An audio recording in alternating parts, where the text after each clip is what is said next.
ಎಲ್ಲರಿಗೂ ನಮಸ್ಕಾರ. ಥಟ್ ಅಂತ ಹೇಳಿ ಕ್ವಿಜ್ ಕಾರ್ಯಕ್ರಮಕ್ಕೆ ತಮಗೆಲ್ಲ ಸ್ವಾಗತ. ನಮ್ಮ ಕನ್ನಡ ಸಾಹಿತ್ಯವನ್ನು ಓದಿ ಆಸ್ವಾದಿಸೋದಕ್ಕೆ ನಮಗೆ ಬಹಳ ಮುಖ್ಯವಾದ ಲೇಖಕರು ಅಂದರೆ ನಮ್ಮ ಕುವೆಂಪು, ಕಾರಂತರು, ಗುರೂರು ಅವರ ಗದ್ಯ ಸಾಹಿತ್ಯ. ಅಂತಹ ಗದ್ಯ ಸಾಹಿತ್ಯ ಇತ್ತೀಚಿನ ದಿನಗಳಲ್ಲಿ ಮರೆಯಾಗಿದೆ. ವಾಸ್ತವದಲ್ಲಿ ನಮ್ಮನ್ನೆಲ್ಲ ರಂಜಿಸಿದ ಗದ್ಯ ಸಾಹಿತ್ಯವದು. ಆದರೆ ಅಂತಹ ಅತ್ಯುತ್ತಮವಾದ ಸಾಹಿತ್ಯ ಪ್ರಕಾರವನ್ನು ಮುಂದುವರಿಸಿಕೊಂಡು ಹೋಗ್ತಾ ಇರೋರಲ್ಲಿ ಅಬ್ದುಲ್ ರಶೀದ್ ಅವರು ಮುಖ್ಯರಾದವರು. ಅಬ್ದುಲ್ ರಶೀದ್ ಅವರು ಹೂವಿನ ಕೊಲ್ಲಿ ಅಂತಕ್ಕಂಥ ಒಂದು ಕಾದಂಬರಿಯನ್ನು ಬರೆದಿದ್ದಾರೆ. ಇದು ಇವರ ಮೊದಲ ಕಾದಂಬರಿ. ಆದರೆ ಓದಿದ್ರೆ ಇದು ಮೊದಲ ಕಾದಂಬರಿ ಅಂತ ಅನಿಸೋದೇ ಇಲ್ಲ. ಈಗಾಗಲೇ ಪಳಗಿರುವ ವ್ಯಕ್ತಿ ಬರೆದಿರುವಂಥ ಕಥೆ ಇದು ಅಂತ ಅನಿಸೋದು ಉಂಟು. ಈ ಕಾದಂಬರಿಯ ವಿಶೇಷ ಏನು ಅಂದರೆ ಇಲ್ಲಿ ಯಾವುದೇ ಒಂದು ಕೇಂದ್ರ ಪಾತ್ರ ಅನ್ನೋದು ಇಲ್ಲ. ಇಲ್ಲಿ ಒಂದು ನಿರ್ದಿಷ್ಟ ಕಥೆ ಅನ್ನೋದು ಇಲ್ಲಿಲ್ಲ. ಒಂದು ಕೇಂದ್ರ ವೃತ್ತಾಂತ ಅನ್ನೋದು ಇಲ್ಲ. ಇದು ಅನೇಕ ಕಥೆಗಳಿಂದ, ಘಟನೆಗಳಿಂದ ತುಂಬಿಕೊಂಡಿರೋ ಹಾಗೆ ಕಾಣುತ್ತೆ. ಆದರೆ ಬಿಡಿ ಬಿಡಿ ಕಥೆಗಳೆಲ್ಲ ಒಂದಕ್ಕೆ ಒಂದು ಪೂರಕವಾಗಿ ಬೆಳೆದುಕೊಂಡು ಬರುವಂಥ ಒಂದು ದಟ್ಟ ಚಿತ್ರಣ ಅಬ್ದುಲ್ ರಶೀದ್ ಅವರ ಬಾಲ್ಯಕಾಲದ ದಟ್ಟ ಚಿತ್ರಣ. ಬಾಲ್ಯ ಅಂದು ಕೂಡಲೇ ಅದು ರಮ್ಯ ಲೋಕ. ಆ ಬಾಲ್ಯದಲ್ಲಿ ಬಂದಂತಹ ವ್ಯಕ್ತಿಗಳು, ಅವರು ಬೀರಿದಂತಹ ಪ್ರಭಾವ, ಆಡಿದ ಆಟಗಳು ಮರಿಲಿಕ್ಕೆ ಸಾಧ್ಯ ಇಲ್ಲ. ಜೀವನ ಪರ್ಯಂತ ನೆನಪಲ್ಲಿ ಉಳಿಯುವಂತಹವು. ಇವರು ಹೂವಿನ ಕೊಲ್ಲಿಯಲ್ಲಿ 10 ವರ್ಷಗಳನ್ನು ಕಳೀತಾರೆ. ಏನಿದು ಹೂವಿನ ಕೊಲ್ಲಿ? ಅಲ್ಲಿ ಕಳೀಬೇಕು ಅಂದರೆ ಎಲ್ಲಿದೆ ಇದು? ಕೊಡಗು. ಇವರ ಮೂಲ ಕೊಡಗು. ಕೊಡಗಿನಲ್ಲಿ ಒಂದು ಕಲ್ಪಿತ ಪ್ರಾಂತ ಹೂವಿನ ಕೊಲ್ಲಿ ಅಂತ. ಆ ಹೂವಿನ ಕೊಲ್ಲಿಯಲ್ಲಿ ಇವರು ತಮ್ಮ ಬಾಲ್ಯವನ್ನು ಏನು ಅನುಭವಿಸ್ತಾರೆ ಅದನ್ನು ಕಾದಂಬರಿ ರೂಪದಲ್ಲಿ ಬರೀತಾ ಹೋಗ್ತಾರೆ. ಇವರ ಹಿರಿಯರು ಮಲಬಾರಿಗೆ ಸೇರಿದ್ರೂ ಸಹ ಇವರು ಇಲ್ಲಿ ಕೊಡಗಿನಲ್ಲಿ ಬೆಳೆದು ನಂತರ ಮೈಸೂರಿಗೆ ಬಂದು ಶಿಕ್ಷಣವನ್ನು ಪೂರೈಸಿ ಆಕಾಶವಾಣಿಯಲ್ಲಿ ಕೆಲಸಕ್ಕೆ ಸೇರಿ ಮಂಗಳೂರು, ಶಿಲ್ಲಾಂಗ್, ಮಡಿಕೇರಿ ಎಲ್ಲ ಕಡೆ ಕೆಲಸ ಮಾಡ್ತಾ, ಹಾಗೆಯೇ ಬ್ಲಾಗ್ ಬರಹವನ್ನು ಮುಂದುವರಿಸ್ತಾ, ಅಲೆಮಾರಿ ದಿನಚರಿ ಅಂತ ಅಂಕಣವನ್ನು ಬರೀತಾ, ಕಾಲುಚಕ್ರ ಅಂತಕ್ಕಂಥ ಇನ್ನೊಂದು ಅಂಕಣವನ್ನು ಬರೀತಾ, ಹಾಗೆಯೇ ನಿನ್ನ ಬೆನ್ನ ಹುರಿ, ನರಕದ ಕೆನ್ನಾಲಿಗೆಯಂತಹ ನಿನ್ನ ಬೆನ್ನ ಹುರಿ, ನನ್ನ ಪಾಡಿಗೆ ನಾನು ಕವಿತಾ ಸಂಕಲನಗಳನ್ನು ಬರೀತಾ ಈಗ ಹೂವಿನ ಕೊಲ್ಲಿಯನ್ನು ನಮಗೆ ಕೊಟ್ಟಿದ್ದಾರೆ. ಹಾಗಾಗಿ ಎಲ್ಲೋ ಒಂದು ಕಡೆಗೆ ನಮ್ಮ ಬಾಲ್ಯಕ್ಕೆ ನಾವು ಹಿಂದಿರುಗಬೇಕಾದರೆ, ಬಾಲ್ಯದಲ್ಲಿ ನಮ್ಮ ಮೇಲೆ ಪ್ರಭಾವ ಬೀರಿದಂಥ ವ್ಯಕ್ತಿಗಳು, ಘಟನೆಗಳು ಇತ್ಯಾದಿಗಳ ಬಗ್ಗೆ ತಿಳ್ಕೋಬೇಕಾದರೆ ಈ ಸೊಗಸಾದ ಕಾದಂಬರಿಯನ್ನು ಒಮ್ಮೆ ಓದಬಹುದು. ಅಬ್ದುಲ್ ರಶೀದ್ ಅವರನ್ನು ಅಭಿನಂದಿಸ್ತಾ ಇವತ್ತಿನ ಕಾರ್ಯಕ್ರಮವನ್ನು ಆರಂಭಿಸ್ತಾ ಇದ್ದೇವೆ. ಸ್ಪರ್ಧಿಗಳ ಪರಿಚಯ. ಮೊದಲ ಸ್ಪರ್ಧಿ. ಎಲ್ಲರಿಗೂ ನಮಸ್ಕಾರ. ನನ್ನ ಹೆಸರು ವೀಣಾ ಹೆಚ್.ವಿ. ನಾನು ಬೆಂಗಳೂರಿನ ಯಶವಂತಪುರದಿಂದ ಬಂದಿದ್ದೇನೆ. ನನ್ನ ಹವ್ಯಾಸ ಸಂಗೀತ ಕೇಳುವುದು, ಪುಸ್ತಕ ಓದುವುದು. ವೀಣಾ ಅವರಿಗೆ ಸ್ವಾಗತವನ್ನು ಕೋರ್ತಾ ಇದ್ದೇವೆ. ಮುಂದಿನ ಸ್ಪರ್ಧಿ. ಎಲ್ಲರಿಗೂ ನಮಸ್ಕಾರ. ನನ್ನ ಹೆಸರು ಯೋಗೇಶ್ ಕುಮಾರ್ ಸಿ ಎಸ್ ಅಂತೇಳಿ ರಾಮನಗರ ಜಿಲ್ಲೆಯ ಕನಕಪುರ ತಾಲೂಕು ಚಿಕ್ಕಹಳ್ಳಿ ಗ್ರಾಮದಿಂದ ಬಂದಿದ್ದೀನಿ. ನಾನು ಪ್ರಸ್ತುತ ಪೊಲೀಸ್ ಇಲಾಖೆಯಲ್ಲಿ ಬೆಂಗಳೂರಲ್ಲಿ ಕೆಲಸ ಮಾಡ್ತಾ ಇದ್ದೀನಿ. ನನ್ನ ಹವ್ಯಾಸ ದಿನಪತ್ರಿಕೆ ಓದೋದು. ಯೋಗೇಶ್ ಕುಮಾರ್ ಅವರಿಗೆ ಸ್ವಾಗತವನ್ನು ಕೋರ್ತಾ ಇದ್ದೇವೆ. ಮುಂದಿನ ಸ್ಪರ್ಧಿ. ಚಂದದ ಚಂದನ ವಾಹಿನಿಗೆ ನನ್ನ ನಮಸ್ಕಾರಗಳು. ನನ್ನ ಹೆಸರು ವಿನುತಾ. ನಾನು ಬೆಂಗಳೂರಿನ ಸುಂಕದಕಟ್ಟೆ ಏರಳಕರಸಿಂದ ಬಂದಿದ್ದೇನೆ. ನಾನು ಟೀಚರ್, ಮೇಕಪ್ ಆರ್ಟಿಸ್ಟ್ ಹಾಗೂ ಟೈಲರ್ ಹಾಗೂ ಡ್ಯಾನ್ಸರ್ ಕೂಡ. ನನ್ನ ಹವ್ಯಾಸಗಳು ಭಾವಗೀತೆ, ಭಕ್ತಿಗೀತೆ, ಸಂಗೀತ ಕೇಳುವುದು, ಹಾಗೆ ಡಿ ಚಂದನದಲ್ಲಿ ಬರುವಂತಹ ತಟ್ ಅಂತ ಹೇಳಿ ಪ್ರೋಗ್ರಾಂ, ಮತ್ತೆ ಮರೆಯದ ಮಾಣಿಕ್ಯ ಕಾರ್ಯಕ್ರಮವನ್ನು ವೀಕ್ಷಿಸುವುದು, ಹಾಗೆ ಚಿತ್ರಕಲೆ ಮುಂತಾದವು. ಸಂತೋಷ ವಿನುತಾ ಅವರೇ, ಕಾರ್ಯಕ್ರಮಕ್ಕೆ ಸ್ವಾಗತವನ್ನು ಕೋರ್ತಾ ಇದ್ದೇವೆ. ಮೂವರು ಸಿದ್ಧವಾಗಿದ್ದರೆ ಕಾರ್ಯಕ್ರಮ ಆರಂಭಿಸೋಣ. ಮೊದಲಿಗೆ ನಿಯಮಗಳನ್ನು ಒಮ್ಮೆ ನೋಡಿಬಿಡೋಣ. ಒಟ್ಟು 10 ಪ್ರಶ್ನೆಗಳು. ಮೊದಲು ಬಜರ್ ಒತ್ತಿದವರಿಗೆ ಉತ್ತರ ನೀಡುವ ಅವಕಾಶ. ಪ್ರತಿ ಸರಿ ಉತ್ತರಕ್ಕೆ ಒಂದು ಪುಸ್ತಕ ಬಹುಮಾನ. ಆಯ್ಕೆಗಳು ಬರುವ ಮೊದಲೇ ಬಜರ್ ಒತ್ತಿ ಸರಿ ಉತ್ತರ ನೀಡಿದರೆ 2 ಪುಸ್ತಕ ಬಹುಮಾನ. 100 ಅಂಕ ಗಳಿಸಿದವರಿಗೆ ಒಂದು ಪುಸ್ತಕ ವಿಶೇಷ ಬಹುಮಾನ. ನಕಾರಾತ್ಮಕ ತಂತ್ರಗಳ ಅವಕಾಶವಿಲ್ಲ. ಕಾರ್ಯಕ್ರಮದ ಮೊದಲ ಪುಸ್ತಕ ಅಪ್ಸರೆ ಕಥಾ ಸಂಕಲನ TR ವರದರಾಜನ್ ಬರೆದಿರುವಂಥದ್ದು. ಮೊದಲ ಪ್ರಶ್ನೆ ಈಗ ಬಂತು. ಪ್ರಶ್ನೆಯನ್ನು ನೋಡೋಣ. ಕರ್ನಾಟಕದ ನಾಟಕ ಕಂಪನಿಗಳಲ್ಲಿ ಶತಮಾನವನ್ನು ಪೂರೈಸಿದ ಕಂಪನಿ ಯಾವುದು? ಯೋಗೀಶ್ ಕುಮಾರ್. ಗುಬ್ಬಿ ಗುಬ್ಬಿ ಗುಬ್ಬಿ ನಾಟಕ ಕಂಪನಿ. ಗುಬ್ಬಿ ನಾಟಕ ಕಂಪನಿ. ಹೇಳಿ ವೀಣಾ. ಗುಬ್ಬಿ ವೀರಣ್ಣ ಕಂಪನಿ. ಗುಬ್ಬಿ ವೀರಣ್ಣ ಕಂಪನಿ. ಆಯ್ಕೆಗಳನ್ನು ನೋಡೋಣ. ಶ್ರೀ ಗುರು ವಿಶ್ವಾರಾಧ್ಯ ನಾಟ್ಯ ಸಂಘ ಜೇವರ್ಗಿ, ಶ್ರೀ ಗುರುಪಾದಲಿಂಗೇಶ್ವರ ನಾಟ್ಯ ಸಂಘ ಹುಮ್ನಾಬಾದ್, ಗುಬ್ಬಿ ಶ್ರೀ ಚನ್ನಬಸವೇಶ್ವರ ನಾಟಕ ಕಂಪನಿ, ಸಂಗಮೇಶ್ವರ ನಾಟ್ಯ ಸಂಘ ಗುಡಿಗೇರಿ. ಯೋಗೇಶ್ ಕುಮಾರ್. ಗುಬ್ಬಿ. ಆಯ್ಕೆ 3 ಹೌದು. ಹೌದಾ? ಹೌದು. ಉತ್ತರವನ್ನು ನೋಡು. ಆಯ್ಕೆ 3 ಉತ್ತರ ಸರಿಯಾಗಿದೆ. ಯೋಗೇಶ್ ಕುಮಾರ್ ಅವರು ಆಯ್ಕೆಗಳು ಬರೋದಕ್ಕೂ ಮೊದಲೇ ಈ ಉತ್ತರವನ್ನು ಕೊಟ್ಟ ಕಾರಣ ಅಪ್ಸರೆ ಎನ್ನುವ ಈ ಪುಸ್ತಕದ ಜೊತೆ ಒಂದು ಕವನ ಸಂಕಲನ ಡಾಕ್ಟರ್ ರಾಧಾ ಕುಲಕರ್ಣಿ ಬರೆದಿರುವಂಥದ್ದು ಭಾವೋದ್ವೇಗದ ಬೋರ್ಗರೆತ ಅಂತಕ್ಕಂಥ ಪುಸ್ತಕ, 2 ಪುಸ್ತಕವನ್ನು ಕೊಟ್ಟಿದ್ದೇವೆ. 1884ರಲ್ಲಿ ಗುಬ್ಬಿ ಕಂಪನಿ ಆರಂಭವಾಗುತ್ತೆ. ಚಂದಣ್ಣ, ಅಬ್ದುಲ್ ಅಜೀಜ್ ಮತ್ತು ನೀಲಕಂಠಪ್ಪ ಅಂತ 3 ಜನ, ಒಬ್ಬರು ಜೈನರು, ಒಬ್ಬರು ಮುಸ್ಲಿಮರು, ಇನ್ನೊಬ್ಬರು ವೀರಶೈವರು, ಈ 3 ಸೇರಿಕೊಂಡು ಆರಂಭಿಸಿದಂತಹ ಈ ಒಂದು ಕಂಪನಿ ಏನಿದೆ ಇದು ಕೇವಲ ಕರ್ನಾಟಕದಲ್ಲಿ ಮಾತ್ರವಲ್ಲ, ಇಡೀ ಭಾರತದಲ್ಲಿ ತನ್ನದೇ ಆದ ಸ್ಥಾನವನ್ನು ಪಡೆದಿದೆ. ಮುಂದಿನ ಪುಸ್ತಕ ಬಿಸಿಲ್ಗುದುರೆಯ ಬೆನ್ನೇರಿದವ, ಎಚ್ ಶಾಂತರಾಜ ಐತಾಳ್ ಅವರ ಆತ್ಮಕಥನದ ಕೃತಿ. ಇದು ನಮ್ಮ ಪ್ರಶ್ನೆ. ಕಪಿಲವಸ್ತು ಅವಶೇಷ ಎಂದು ಹೆಸರಾದ ಗೌತಮ ಬುದ್ಧನ 4 ಮೂಳೆಗಳನ್ನು ಯಾವ ದೇಶಕ್ಕೆ ಕಳುಹಿಸಿಕೊಟ್ಟರು? ಆಯ್ಕೆಗಳನ್ನು ನೋಡೋಣ. Indonesia, Japan, Cambodia, Thailand. ಮೊದಲಿಗೆ ಯೋಗೀಶ್ ಕುಮಾರ್, ನಂತರ ವಿನೂತ. ಇಂಡೋನೇಷಿಯಾ ಆಯ್ಕೆ 1. ಕಾಂಬೋಡಿಯಾ 3. ಕಾಂಬೋಡಿಯಾ ಆಯ್ಕೆ 3. ಉತ್ತರವನ್ನು ನೋಡೋಣ. ಆದರೆ ಸರಿಯಾದ ಉತ್ತರ ಥೈಲ್ಯಾಂಡ್ ಆಗಿತ್ತು.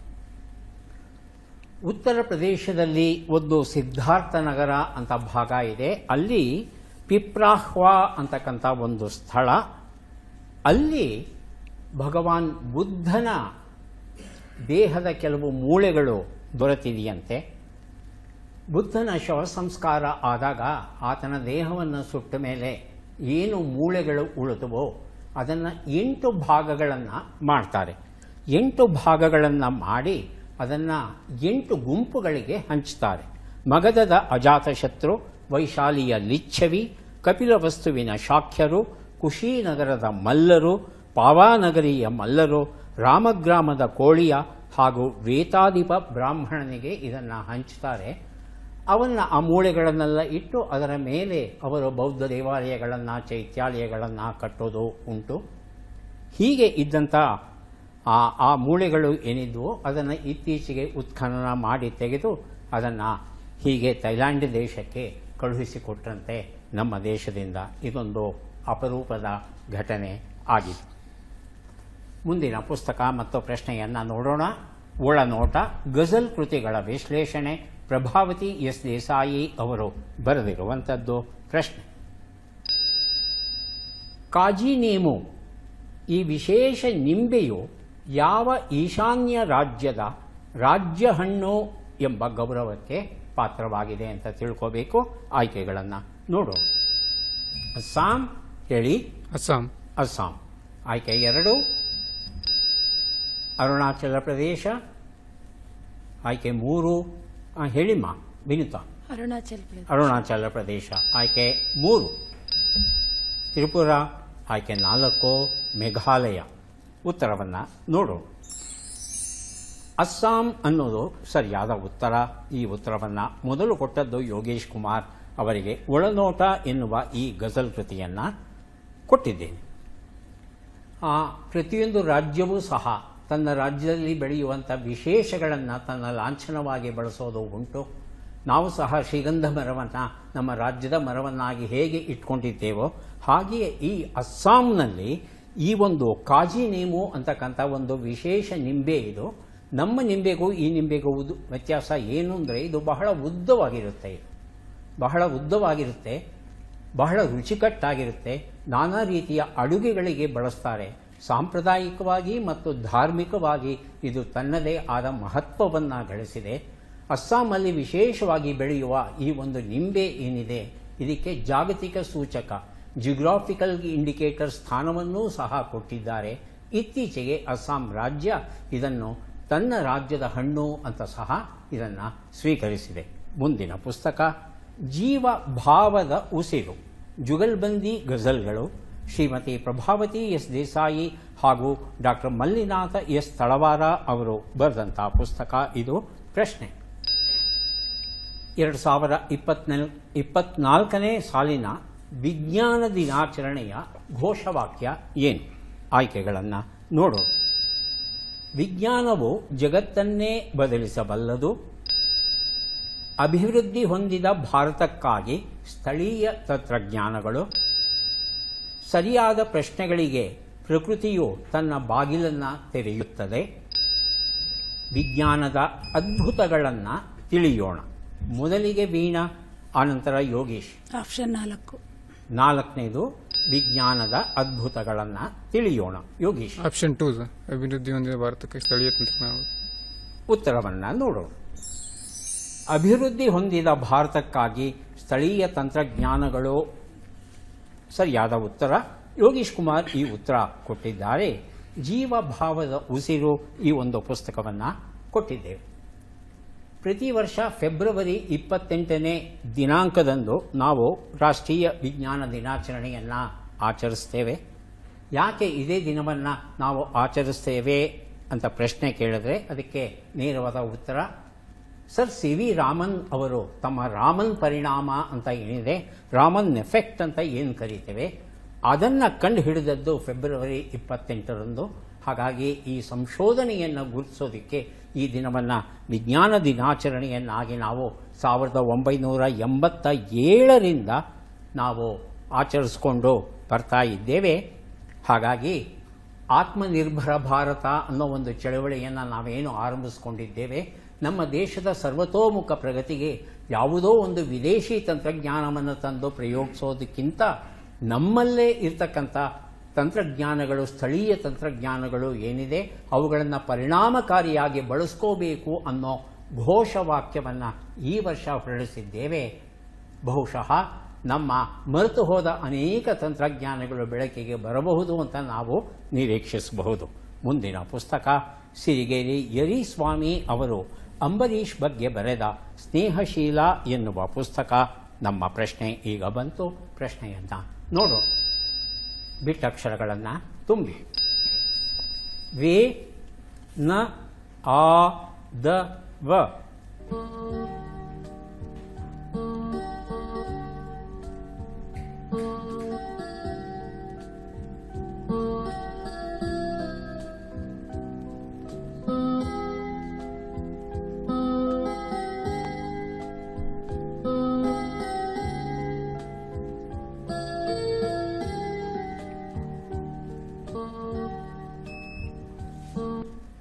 ವಿನುತಾ ಬಜರ್ ಓದ್ತಿದ್ದಾರೆ. ಉತ್ತರವನ್ನ ಕೇಳೋಣ. ವೇದನ ಆಲಿಸಿದವರನ್ನು. ಏನಮ್ಮ ಗೊತ್ತಾಗಲಿಲ್ಲ ನನಗೆ. ವೇದ ವೇದ ಉಪನಿಷತ್ತು ವೇದ ಇರುತ್ತಲ್ಲ, ವೇದ ಆಲಿಸುವುದು. ಉಪನಿಷತ್ತು. ಅದು ವೇದನ ಯೋಗೀಶ್? ಆಲಿಸಿದ. ವೀಣಾ ಹೇಳಿ. ವೇತನ ವೀಣಾ ವೇತನ ಆಯೋಗ. ಹೇಳಿ ಹೇಳಿ, ಸರಿಯಾಗಿದೆ ಹೇಳಿ. ಆಯೋಗ ವೇತನ ಆಯೋಗ ಆಯೋಗದ ಗೊತ್ತಾಯ್ತು ನನಗೆ. ವೇತನ ಆಯೋಗದ ವೇತನ ಆಯೋಗದ ವೇತನ ಆಯೋಗದವರನ್ನು. ಅವ್ರನ್ನ ಕೇಳೋವಾಗ ತಾವು ಉತ್ತರ ಕೊಡುತ್ತೆ. ಸರಿಯಾ? ಸರಿ. ಹಾ, ಯೋಗೀಶ್ ಅವ್ರನ್ನ ಕೇಳಲ್ಲ. ಸಾಕಷ್ಟು ಸಮಯ ಕೊಟ್ಟಿದ್ದೇನೆ ತಮಗೆ. ಹೇಳಿ ಯೋಗೀಶ್ ಕುಮಾರ್. ವೇತನ ಆಯೋಗದ ವರದಿ. ವೇತನ ಆಯೋಗದ ವರದಿ. ವರದಿ. ಉತ್ತರವನ್ನು ನೋಡು. ವೇತನ ಆಯೋಗದ ವರದಿ. ಯೋಗೀಶ್ ಕುಮಾರ್ ಪೂರ್ಣ ಉತ್ತರವನ್ನು ಕೊಟ್ಟಿದ್ದಾರೆ. ಶೀಲ ಈ ಒಂದು ಪುಸ್ತಕವನ್ನು ಕೊಟ್ಟಿದೆ. ಒಂದು ಕಾವ್ಯದ ಚುಂಗನ್ನು ಹಿಡಿದು ಎಚ್.ವಿ. ಸಾವಿತ್ರಮ್ಮ ರಾಮಸ್ವಾಮಿ ಅವರು ಬರೆದಂತಹ ಪುಸ್ತಕ. ಪ್ರಶ್ನೆ: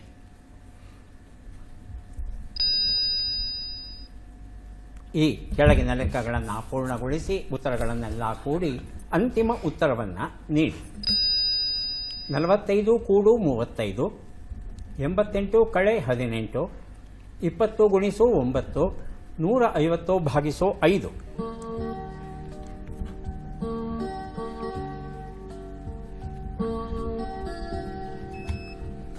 ಬಜರ್ ಮೊದಲಿಗೆ ಒತ್ತಿದ್ದಾರೆ ವಿನುತಾ ಅವರು. ಅಂತಿಮ ಉತ್ತರ 360. 3-5 360. 360. ಇನ್ಯಾರಾದರೂ ಉತ್ತರ ಕೊಡೋರಿದ್ದೀರಾ? ಸರಿಗಿದೆಯಾ? ಉತ್ತರವನ್ನು ನೋಡ್ತಾ ಹೋಗೋಣ.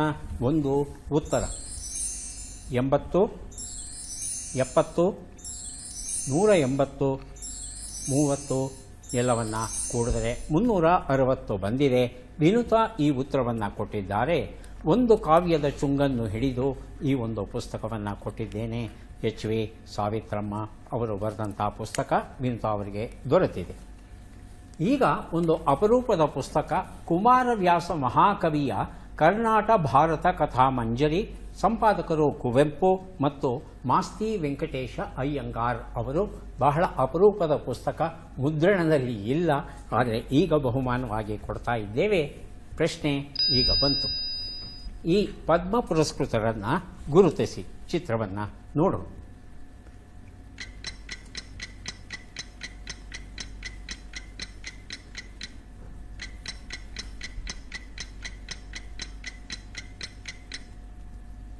ಆಯ್ಕೆಗಳನ್ನು ನೋಡೋಣ. ದತ್ತಾತ್ರೇಯ ಅಂಬಾದಾಸ್ ಮಾಯಲು, ತೇಜಸ್ ಮಧುಸೂದನ್ ಪಟೇಲ್, ಚಂದ್ರೇಶ್ವರ ಪ್ರಸಾದ್ ಠಾಕೂರ್. ಮೊದಲಿಗೆ ವೀಣಾ, ಆನಂತರ ಯೋಗೇಶ್. ಚಂದ್ರೇಶ್ವರ ಪ್ರಸಾದ್ ಠಾಕೂರ್. ಆಯ್ಕೆ 3. ಯೋಗೇಶ್. ದತ್ತಾತ್ರೇಯ ಅಂಬಾದಾಸ್ ಮಾಯಲು. ದತ್ತಾತ್ರೇಯ ಅಂಬಾದಾಸ್ ಮಾಯಲು. ಆಯ್ಕೆ 4. ಕಾಲೂರಾಮ್ ಬಾಮನಿಯಾ. ಉತ್ತರವನ್ನು ನೋಡೋಣ. ದತ್ತಾತ್ರೇಯ ಅಂಬಾದಾಸ್ ಮಾಯಲು ಸರಿಯಾದ ಉತ್ತರ. ಯೋಗೀಶ್ ಕುಮಾರ್ ಈ ಉತ್ತರ ಕೊಟ್ಟಿದ್ದಾರೆ. ಕರ್ನಾಟ ಭಾರತ ಕಥಾ ಮಂಜರಿ ಈ ಒಂದು ಪುಸ್ತಕವನ್ನು ಅವರಿಗೆ ಕೊಟ್ಟಿದ್ದೇವೆ. ದತ್ತಾತ್ರೇಯ ಅಂಬಾದಾಸ್ ಮಾಯಲು ಅವರಿಗೆ ಈ ವರ್ಷ ನಾವು ಪದ್ಮಭೂಷಣ ಗೌರವವನ್ನು ನೀಡಿದ್ದೇವೆ. ಇವರು ಮಹಾರಾಷ್ಟ್ರ ರಾಜ್ಯಕ್ಕೆ ಸೇರಿದವರು. ಮರಾಠಿ ಚಲನಚಿತ್ರಗಳ ನಿರ್ದೇಶಕರಾಗಿದ್ದಾರೆ ಇವರು. ಈಗ ಇವರಿಗೆ 93 ವರ್ಷಗಳು ಆಗಿವೆ. ಮುಂದಿನ ಪುಸ್ತಕವನ್ನು ಕೊಡ್ತಾ ಇದ್ದೇವೆ. ಗುರುಗಳು ಮತ್ತು ಯೋಗಪಥವು. C.W. ಲೆಡ್ಬೀಟರ್ ಅವರು ಬರೆದ ಇಂಗ್ಲಿಷ್ ಕೃತಿಯ ಕನ್ನಡ ಅನುವಾದ. ನಮ್ಮ ಪ್ರಶ್ನೆ: ಈ ಅಕ್ಷರಗಳನ್ನು ಸರಿಯಾಗಿ ಜೋಡಿಸಿ. ಅಕ್ಷರಗಳು: ಅ, ಸಾ, ಗ್ರಿ, ದ, ನು, ಮ, ವ, ಭ.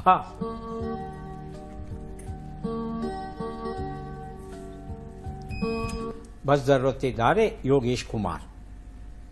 ಅನುಭವದ ಸಾಮಗ್ರಿ. ಇನ್ನೊಂದ್ಸಲ ಹೇಳಿ. ಅನುಭವದ ಸಾಮಗ್ರಿ. ವಿನುತಾ. ಸಾಮಗ್ರಿ ಏನೋ. ಉತ್ತರವನ್ನು ನೋಡೋಣ. ಅನುಭವದ ಸಾಮಗ್ರಿ ಅನ್ನೋದು ಸರಿಯಾದ ಉತ್ತರ ಆಗಿತ್ತು. ಯೋಗೀಶ್ ಕುಮಾರ್ ಈ ಉತ್ತರ ಕೊಟ್ಟಿದ್ದಾರೆ. ಗುರುಗಳು ಮತ್ತು ಯೋಗ ಪಥವು ಎನ್ನುವ ಈ ಒಂದು ಪುಸ್ತಕವನ್ನು ಅವರಿಗೆ ಕೊಟ್ಟಿದ್ದೇವೆ. ಈಗ 3 ಪುಸ್ತಕವನ್ನು ಕೊಡೋಕೆ ಸಿದ್ಧವಾಗಿದ್ದೇವೆ. ಪದಬಂಧ ಬಂದಿದೆ. ಸುಳುಹುಗಳನ್ನು ನೋಡೋಣ. ಸುಳುಹುಗಳು: ಬಹಳ ಗಟ್ಟಿಗ, ಅತಿ ಸಮರ್ಥನಾದ, ಬೆಳೆದ ಪೈರನ್ನು ಕೊಯ್ಯುವುದು, ಹಾರುವುದು, ಇಲ್ಲವೇ ಉಪವಾಸವಿರುವುದು. ಬಜರ್ ಒತ್ತಿದ್ದಾರೆ. ಮೊದಲಿಗೆ ವಿನುತಾ. ಸದೃಢಶಾಲಿ. 3 ಶಬ್ದ ಸಿಕ್ತಾ? ಶಾಲಿ. 3 ಶಬ್ದ ಸಿಕ್ಕಿಲ್ಲ. ಒಂದೊಂದೇ. ಯೋಗೀಶ್ ಕುಮಾರ್ ಹಾಗೂ ವೀಣಾ ತಾವು ಪ್ರಯತ್ನಿಸಬಹುದು. ಮೊದಲನೇದಕ್ಕೆ ಮಾತ್ರ ಉತ್ತರ ಕೊಡಿ. ಬಹಳ ಗಟ್ಟಿಗ, ಅತಿ ಸಮರ್ಥನಾದ. ಒಂದು ಉತ್ತರ. ಘಟಾನುಘಟಿ. 2 ಉತ್ತರ. ಯಾರು ಬೇಕಾದ್ರೂ ಬಜರ್ ಒತ್ತಬಹುದು, ಉತ್ತರ ಕೊಡಬಹುದು. ವೀಣಾ. ಕಟಾವು. ಉತ್ತರವನ್ನು ನೋಡು. ಕಟಾವು ಉತ್ತರ ಸರಿಯಾಗಿದೆ. ಚಿಗುರು ಮಳೆ ಈ ಪುಸ್ತಕ ಕೊಟ್ಟಿದ್ದೇನೆ 3 ಉತ್ತರ.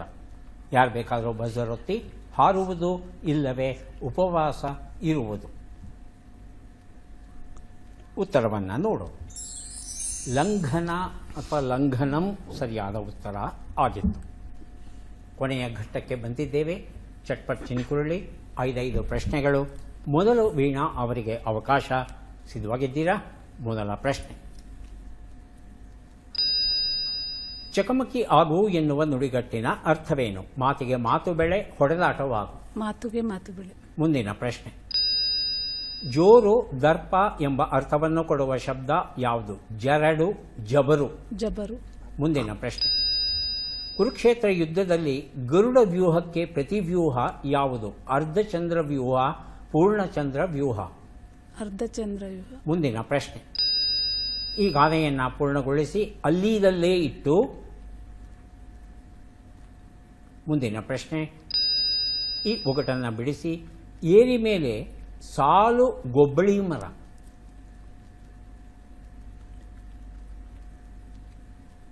ಉತ್ತರವನ್ನು ನೋಡ್ತಾ ಹೋಗೋಣ. 1 ಉತ್ತರ. ಚಕಮಕಿ ಆಗೋ ಮಾತಿಗೆ ಮಾತು ಬೆಳೆ ಸರಿಯಾಗಿದೆ. 2 ಉತ್ತರ.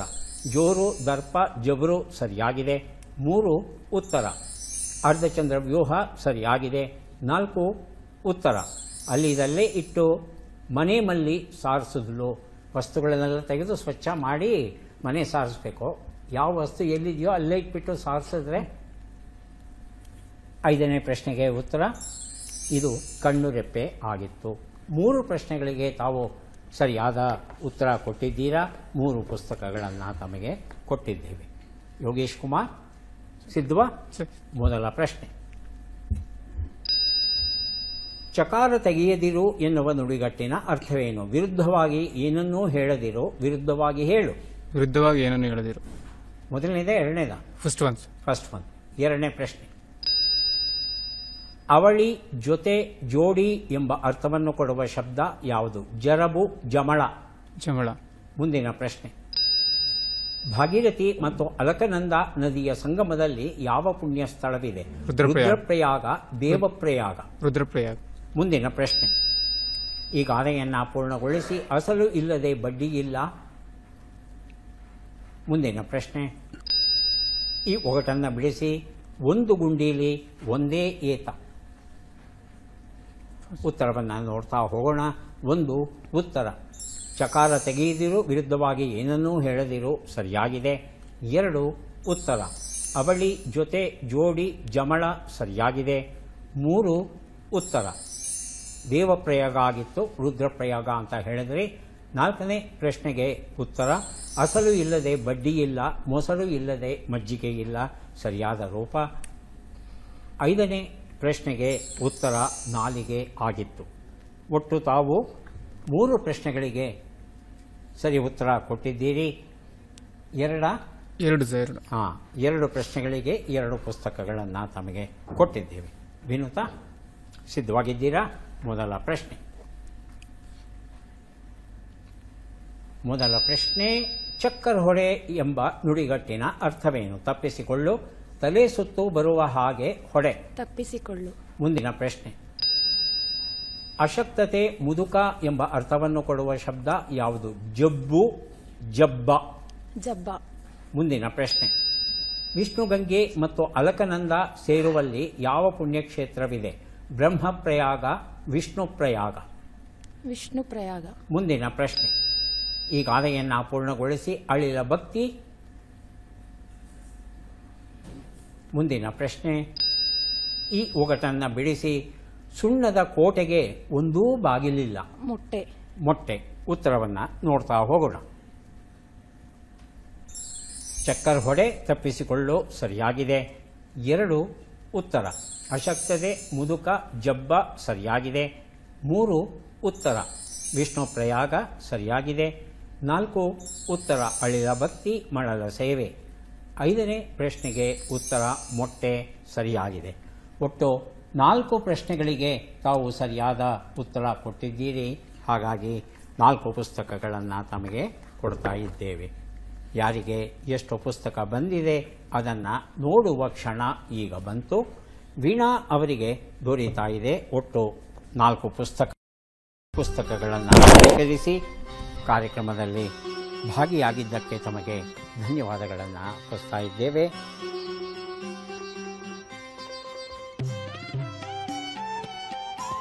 ಯೋಗೀಶ್ ಕುಮಾರ್ ಅವರಿಗೆ 9 ಪುಸ್ತಕಗಳು ದೊರೆಯುತ್ತಾ ಇವೆ, ಸ್ವೀಕರಿಸಿ ಅಭಿನಂದನೆಗಳು.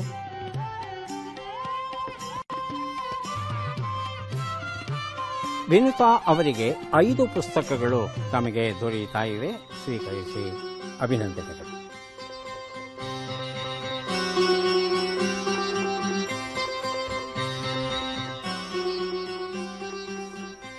ಮತ್ತೆ ಭೇಟಿಯಾಗೋಣ. ನಮಸ್ಕಾರ.